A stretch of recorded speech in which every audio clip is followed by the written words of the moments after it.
I've been taking testosterone for about 1 month. Also, Donald Trump has been president for about 1 month. Those two things feel very tied together for me. I had my first shot of testosterone on the first day that Trump was in office. And as I'm thinking about all of the different ways that resistance can look for me, I'm thinking about self-love and self-care. And historically, I've kind of thought that those words were excuses that people like myself who have a whole lot of privilege could use for checking out of movement work when it felt too hard or uncomfortable or just tiring. And now I'm starting to understand that self-love and self-care are actually necessary for any of us that want to be doing this work for the long haul.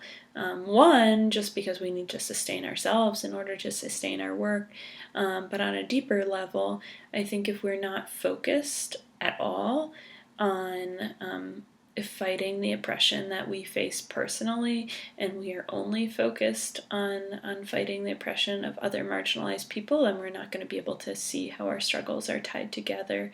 We're not going to be able to see that we have common enemies. If I'm not thinking about how white supremacy actually drives things like transphobia and anti-Semitism, then when I'm fighting white supremacy, I could have this incorrect notion that I'm doing it for other people and not for myself. And I really do believe that an end to white supremacy and to racism will benefit all of us.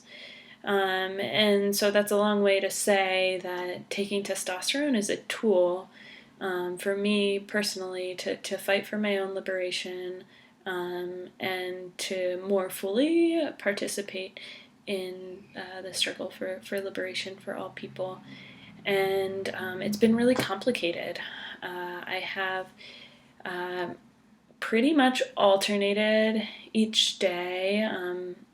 One day I feel total excitement and I cannot wait for my body and my face to look the way that I feel it should. I can't wait to be gendered as male, for someone to use like he pronouns when talking about me, and I'm looking in the mirror and trying to find changes every single day.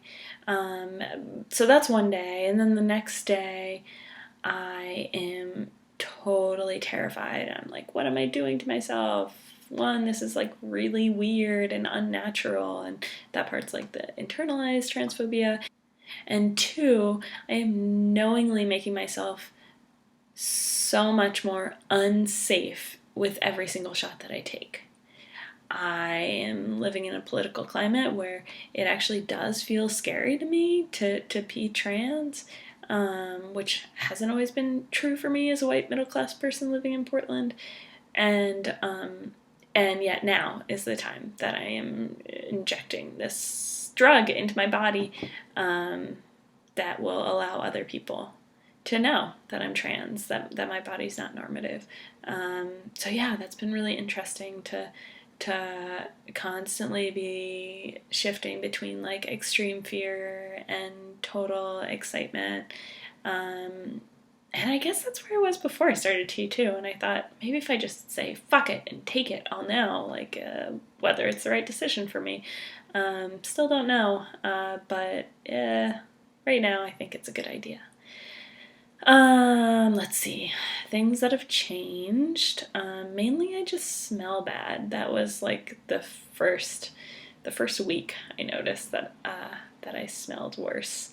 And also that I sweat at odd times.